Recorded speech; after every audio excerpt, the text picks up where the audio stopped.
เข้ามาซับน้ำตาหากว่ามันหลายแผลในใจให้อาศัยเยียวยาให้ฟรี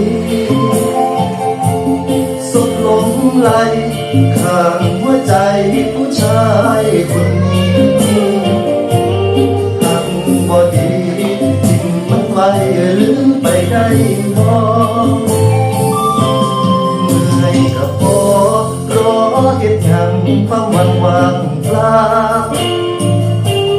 ความปวดร้าว